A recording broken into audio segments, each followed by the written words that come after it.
अस्सलाम वालेकुम। आज हम डिस्कस करेंगे अबाउट रिक्वायरमेंट्स ऑफ फोटोसिंथेसिस, यानी फोटोसिंथेसिस के अंदर क्या-क्या चीज़ें रिक्वायर्ड होती हैं, इसके अंदर कौन से सबस्ट्रेट होते हैं और कौन से प्रोडक्ट्स इसके अंदर बनते हैं। तो फोटोसिंथेसिस के अंदर जो बेसिक रिक्वायरमेंट है वो है लाइट की, क्योंकि लाइट जो है वो सोर्स ऑफ एनर्जी है। तो light is a form of energy. तो ये एनर्जी प्रोवाइड करती है, यही एक्चुअली लाइट एनर्जी ही है जो फोटोसिंथेसिस को डिराइव करती है, यानी इसको चलाती है। और केमिकल रिएक्शंस को ड्राइव करने के लिए जो एनर्जी चाहिए है, वो एनर्जी कहाँ से मिल रही है? लाइट से मिल रही है। तो लाइट का रोल आ गया एनर्जी प्रोवाइड करने में। अच्छा, यही लाइट एनर्जी एब्जॉर्ब की जाती है बाय फोटोसिंथेटिक पिगमेंट्स, जो मेन और मेजर पिगमेंट्स क्लोरोफिल हैं। क्लोरोफिल ए और बी दोनों प्रेजेंट होते हैं प्लांट्स के अंदर। एसेसरी पिगमेंट्स भी हैं, ये लाइट को एब्जॉर्ब करते हैं और इसको एक फॉर्म से दूसरी फॉर्म में कन्वर्ट करते हैं। लाइक उसमें लाइट एनर्जी जो कि इलेक्ट्रोमैग्नेटिक एनर्जी है, उसको कन्वर्ट किया जाता है केमिकल एनर्जी के अंदर। फूड एनर्जी के अंदर एटीपी की फॉर्मेशन होती है, NADPH2 की फॉर्मेशन होती है और फिर यही एनर्जी स्टोर हो जाती है कार्बन हाइड्रोजन बॉन्ड जो कि मौजूद होते हैं कार्बोहाइड्रेट्स के अंदर, ग्लूकोज के अंदर। तो यही CH बॉन्ड इस एनर्जी को क्या करता है? स्टोर कर लेता है। अब लाइट एनर्जी का जो एक्शन है, जो इसका इम्पैक्ट है, वो क्रूशल है, बहुत लाजमी है, बहुत ज़रूरी है प्लांट्स के लिए। अब इसके इफेक्ट को समझने के लिए हम एक टर्म लेते हैं, एक्शन स्पेक्ट्रम। एक्शन स्पेक्ट्रम हमारे पास एक ऐसा ग्राफ होता है जो लाइट के डिफरेंट वेवलेंथ, यानी जो सूरज की रोशनी है असल में वो 7 रंगों पर मुश्तमिल है। तो उनमें से हर रंग जो है क्या है? एक वेवलेंथ है। हर वेवलेंथ या हर एक उसके अंदर जो है वो कह लें जो कलर है उसका एक डिफरेंट इम्पैक्ट होता है। तो एक ऐसा ग्राफ जो शो करता है रिलेटिव इफेक्टिवनेस, मतलब लाइट एनर्जी के अंदर ब्लू लाइट कितनी एब्जॉर्ब हो रही है, ग्रीन लाइट कितनी एब्जॉर्ब हो रही है, वायलेट कितनी एब्जॉर्ब हो रही है, इसमें जो है ऑरेंज कलर कितना एब्जॉर्ब हो रहा है, येलो कितना एब्जॉर्ब हो रहा है, ग्रीन। मोस्टली उसमें सारे तो जो है ना वो एक जितने एब्जॉर्ब नहीं होते। और जो एब्जॉर्ब हो चुके हुए हैं उनके ऊपर रेट ऑफ फोटोसिंथेसिस क्या है? ये है एक्चुअली रिलेटिव इफेक्टिवनेस, यानी ब्लू लाइट कितनी एब्जॉर्ब हुई, रेड लाइट कितनी एब्जॉर्ब हुई और रेट ऑफ फोटोसिंथेसिस ब्लू के ऊपर कितना है, रेड के ऊपर कितना है, ये ग्राफ में शो किया जाता है। और ऐसा ग्राफ जो इनकी relative effectiveness of different wavelength of light in photosynthesis, photosynthesis को ड्राइव करने में जो हर वेवलेंथ के ऊपर रिलेटिव रेट होगा, उस ग्राफ को हम क्या कहेंगे? Action spectrum. यानी सादा लफ्जों में हम कह सकते हैं एक ऐसा ग्राफ जो एब्जॉर्ब की गई लाइट के डिफरेंट फ्रैक्शंस को डिफरेंट वेवलेंथ्स के ऊपर रेट ऑफ फोटोसिंथेसिस को शो करेगा, उसको हम क्या कहेंगे? एक्शन स्पेक्ट्रम कहेंगे। अब एक्शन स्पेक्ट्रम कैसे कैलकुलेट किया जाता है, कैसे फाइंड किया जाता है, कैसे इसको ऑब्टेन किया जाता है? जब भी हमने कोई एक्शन स्पेक्ट्रम बनाना होगा तो सबसे पहले प्लांट को इल्यूमिनेट करेंगे, प्लांट को रोशनी देंगे with different colours of light one by one, और उसमें एक एक फ्रैक्शन करके जो है लाइट की डिफरेंट फ्रैक्शंस जो है ना वो देनी है। और इसके लिए जनरली क्या यूज किया जाता है? एक प्रिज्म यूज किया जाता है, मंशूर, उसमें से लाइट पास करवा के डिफरेंट फ्रैक्शंस प्रोवाइड की जाती है प्लांट को। अब हर एक जो इसमें कलर दिया गया है, हर एक जो कलर हमने कहा ना वन बाय वन देना है, तो हर कलर के ऊपर जो रेट ऑफ फोटोसिंथेसिस था उसको किया जाएगा मैयर। जब रेट ऑफ फोटोसिंथेसिस मैयर हो गया, और कैसे मैयर होगा कि भाई किस कलर के ऊपर रेट ऑफ फोटोसिंथेसिस कम है, किस ऊपर ज्यादा है? एक्चुअली इसमें जो ऑक्सीजन इमिट हो रही होती है, जो ऑक्सीजन खारिज हो रही होती है during the process of photosynthesis, उस ऑक्सीजन की अमाउंट को, इमिट होने वाली ऑक्सीजन की अमाउंट को मैयर किया जाता है, जिसकी मदद से पता चलेगा कि रेट ऑफ फोटोसिंथेसिस किस फ्रैक्शन के ऊपर, किस कलर के ऊपर ज्यादा है, किसके ऊपर कम है। जो ये डाटा हमें मिलेगा हर कलर का, उनको प्लॉट कर दिया जाएगा एक ग्राफ के ऊपर। वो जो obtained हमें ग्राफ मिलेगा उस ग्राफ को हम कहते हैं एक्शन स्पेक्ट्रम। अब फर्स्ट एक्शन स्पेक्ट्रम जो हिस्ट्री में बनाया गया था, T.W. इंगलमैन ने बनाया था, जर्मन बायोलॉजिस्ट था ये। 1883 के अंदर इसने फर्स्ट एक्शन स्पेक्ट्रम बनाया था और ये इसने फिलामेंट यूज किए थे स्पायरोजायरा के। स्पायरोजायरा एल्गल मेंबर है, एलजी का ये मेंबर है, और स्पायरोजायरा को इसने इल्यूमिनेट किया था लाइट के डिफरेंट फ्रैक्शंस देके, और हर फ्रैक्शन के ऊपर रेट ऑफ फोटोसिंथेसिस को इसने चेक किया। और इसकी फाइंडिंग क्या थी कि maximum rate of photosynthesis found on two wavelengths, red और ब्लू के ऊपर। क्यों? क्योंकि इन दोनों के ऊपर जो ऑक्सीजन का इमिशन रेट था वो ज्यादा था। इसका मतलब ये है कि अगर ऑक्सीजन ज्यादा इमिट हो रही है रेड और ब्लू वाली रेंज के ऊपर, इन दोनों कलर्स के अंदर रेट ऑफ फोटोसिंथेसिस ज्यादा था। यही वजह थी कि इनमें ऑक्सीजन ज्यादा इमिट हुई। ये था हमारे पास रोल जो है वो लाइट का, कि लाइट ने क्या करना है, एनर्जी प्रोवाइड करनी है। केमिकल एनर्जी की फॉर्मेशन जो होगी वो सारी की सारी लाइट की मदद से होती है। तो लाइट को मेजर किस तरह से करेंगे, लाइट का इफेक्ट किस तरह से चेक करेंगे, वो हम एक्शन स्पेक्ट्रम की मदद से करते हैं। सेकेंड इसमें रिक्वायरमेंट होती है कार्बन डाइऑक्साइड की। फोटोसिंथेसिस के अंदर एक रॉ मटेरियल के तौर पर, सबस्ट्रेट के तौर पर कार्बन डाइऑक्साइड यूज होती है, और शुगर की फॉर्मेशन होती है, ग्लूकोज की फॉर्मेशन होती है जब कार्बन डाइऑक्साइड को रिड्यूस किया जाता है with the help of ATP and NADPH। Source of carbon, carbon का जो सोर्स है शुगर के अंदर, वो कार्बन का सोर्स क्या है, कार्बन डाइऑक्साइड। यानी शुगर के अंदर यूज होने वाली जो कार्बन है वो कहाँ से आ रही है, कार्बन डाइऑक्साइड इस कार्बन को प्रोवाइड कर रही है। अब एक तो ये हो गया ना कि शुगर के अंदर source of carbon carbon dioxide है। अब बात करेंगे सोर्स ऑफ कार्बन डाइऑक्साइड क्या है, कार्बन डाइऑक्साइड कहाँ से आ रही है प्लांट के पास। तब दो कैटेगरीज हमारे पास प्लांट्स की होती हैं। वो प्लांट्स जो लैंड के ऊपर मौजूद है, जो टेरेस्ट्रियल इन्वायरमेंट के अंदर मौजूद है, जो खुश्की पे मौजूद है।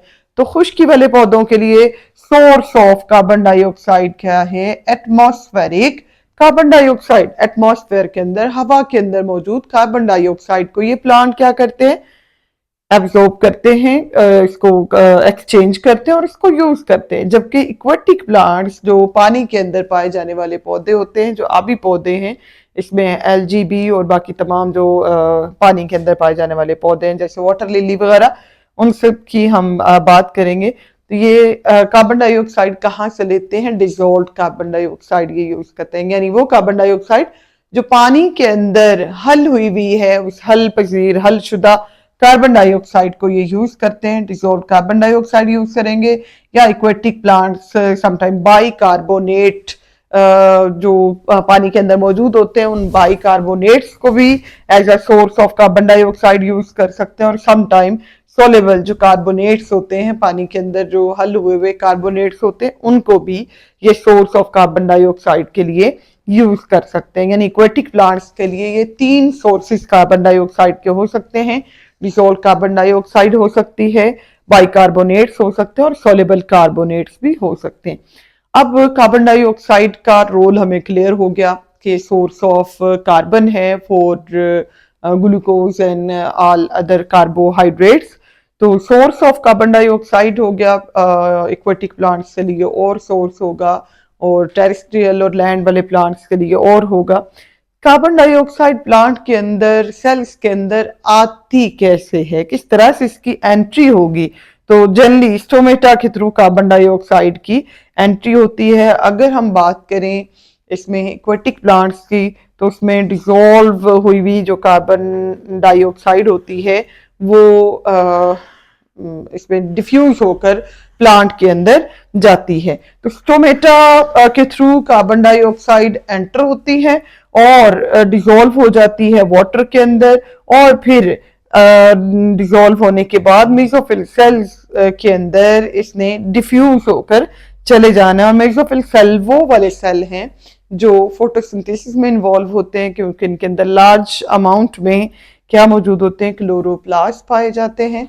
और ये carbon photosynthesis on land 10% on land है फोटोसिंथेसिस का रेट, यानी ज़मीन के ऊपर खुश्की के ऊपर जितने टोटल प्लांट्स हैं वो सारे प्लांट्स जस्ट 10% कंट्रीब्यूट कर रहे हैं फोटोसिंथेसिस के अंदर, जबकि 90% जो फोटोसिंथेसिस हो रही है वो ओशंस में, समंदरों के अंदर, लेक्स में, झीलों के अंदर, पॉन्ड्स में, तालाबों के अंदर, रिवर्स, दरियाओं के अंदर, यानी दरियाओं, नदी नालों, समुद्रों के अंदर जो एल्जी और साइनोबैक्टीरिया हैं और एक्वेटिक प्लांट्स हैं वो तकरीबन 90% जो फोटोसिंथेसिस है उसको कंट्रीब्यूट कर रहे हैं, वो मिलकर जो है ना वो कर रहे हैं। जबकि ज़मीन के ऊपर मौजूद, खुश्की पे मौजूद जितनी इकसाम के पौधे हैं, छोटे बड़े तमाम दरख्त, जंगल, वो सब मिलकर जस्ट 10% फोटोसिंथेसिस कंट्रीब्यूट कर रहे हैं। रोल ऑफ वाटर है फोटोसिंथेसिस के अंदर। रोल ऑफ वाटर भी बहुत इंपॉर्टेंट है। सबस्ट्रेट के तौर पे एक्ट करता है, रॉ मटेरियल के तौर पे एक्ट करता है वाटर। तो सोर्स ऑफ हाइड्रोजन है for the reduction of carbon dioxide, carbon dioxide को रिड्यूस करके कार्बोहाइड्रेट्स की जो सिंथेसिस है, ग्लूकोज की जो सिंथेसिस है, इसकी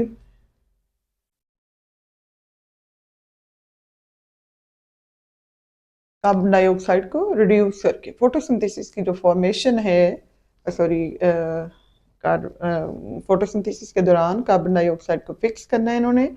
और फिक्सेशन के लिए जो हाइड्रोजन चाहिए है, ये हाइड्रोजन कहाँ से आ रही है? ये वाटर से आ रही है।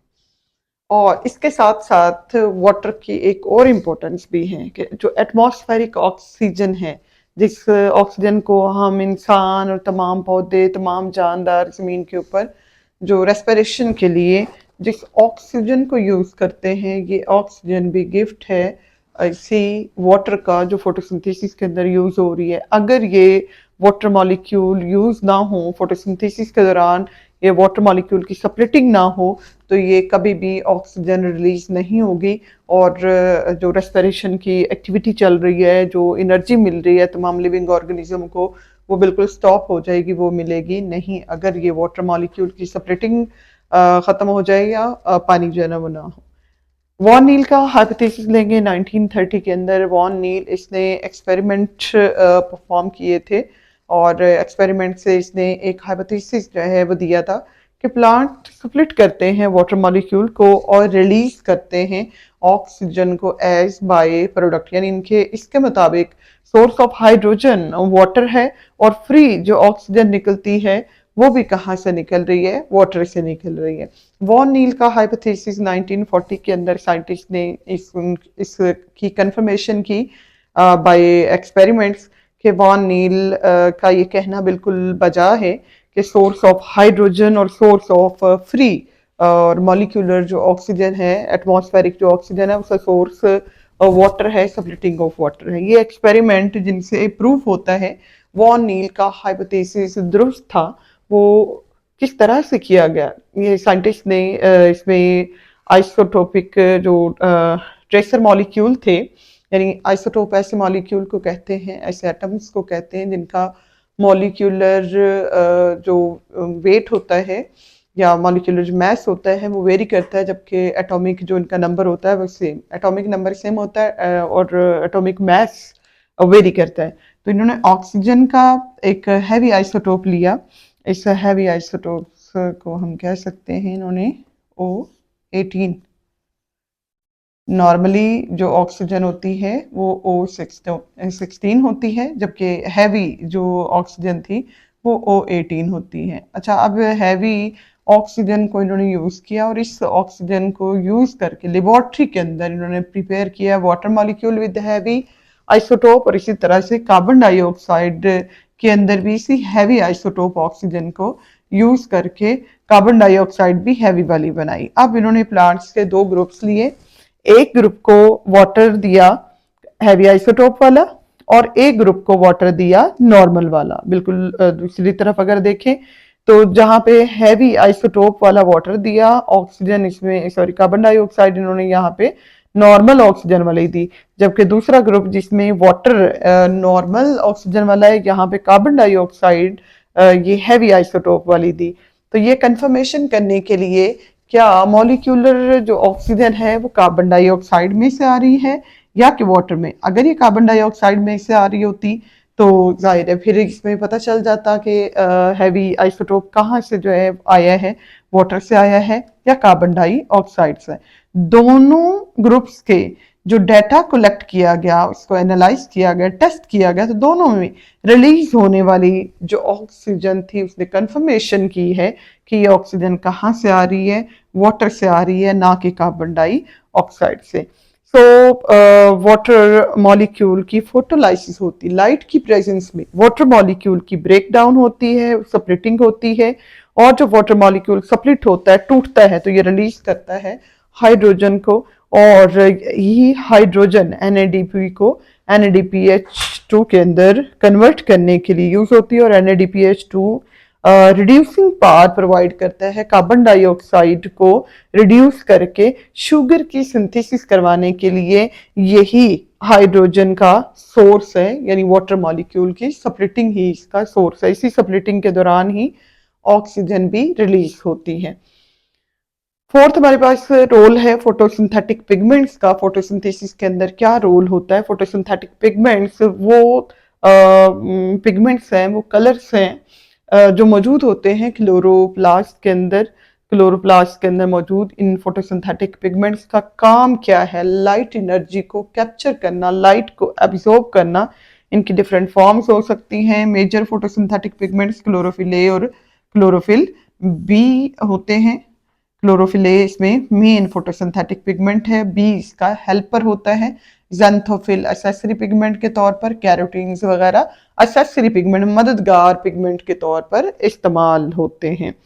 अब एसेसरी जिस तरह मोबाइल फ़ोन है, मेन है, उससे भी डायरेक्ट भी कॉल आप सुन सकते हैं, लेकिन साथ में हैंड फ्री है, ब्लूटूथ है, कोई भी डिवाइस इस तरह की जो साथ हमने अटैच की हो, वो उसमें क्या कंसिडर होगी? वो कंसिडर होगी एसेसरी। तो बिल्कुल ऐसे ही ये भी pigments, main pigment chlorophyll A है, और क्लोरोफिल बी हो या ज़ैंथोफिल हो या कैरोटीन हो, ये सारे इसके क्या हैं? एसेसरी पिगमेंट है, इससे मददगार पिगमेंट है। डिफरेंट पिगमेंट्स पाए जाते हैं फोटोसिंथेटिक पिगमेंट के तौर पर, और ये सारे के सारे क्या करते हैं?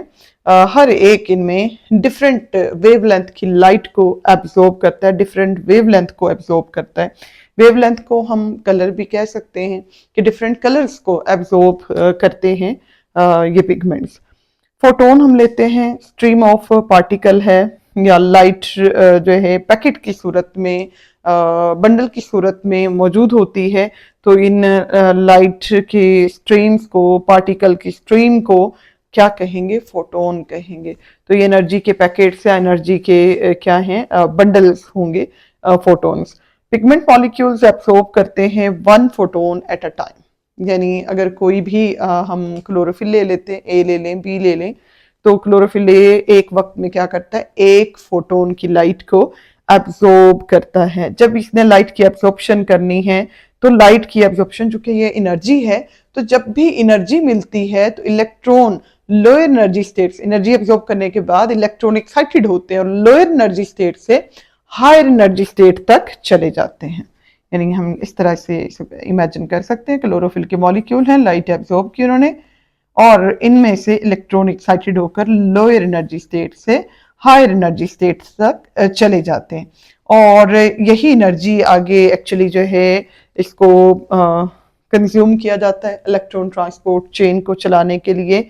यही इलेक्ट्रॉन की एनर्जी है जो कि कंज्यूम होती है। एक और चीज़ इसमें याद रखने वाली है, हमने पिछले लेक्चर में भी देखा कि ब्लू लाइट और जो ग्रीन रेड लाइट है, दोनों बहुत इंपॉर्टेंट है रेट ऑफ फोटोसिंथेसिस को डिटरमिन करने में। एक्शन स्पेक्ट्रम में दोनों का बहुत रोल है। ब्लू लाइट शॉर्ट वेवलेंथ की है, लेकिन ये ज़्यादा एनर्जी रखती है, यानी रिलेटिव इफेक्टिवनेस अगर बाकी कलर से निस्बत देखा जाए तो ब्लू और रेड ज़्यादा, और ब्लू और रेड में से जो ब्लू है, आल दो की वेवलेंथ शॉर्ट है, लेकिन इसकी अंदर एनर्जी ज्यादा है, रेट ऑफ फोटोसिंथेसिस इस पे ज्यादा है। जबकि रेड जो लाइट है ये लॉन्ग वेवलेंथ की लाइट है, लेकिन इसके अंदर as compare to blue light क्या होती है, लेस एनर्जी पाई जाती है।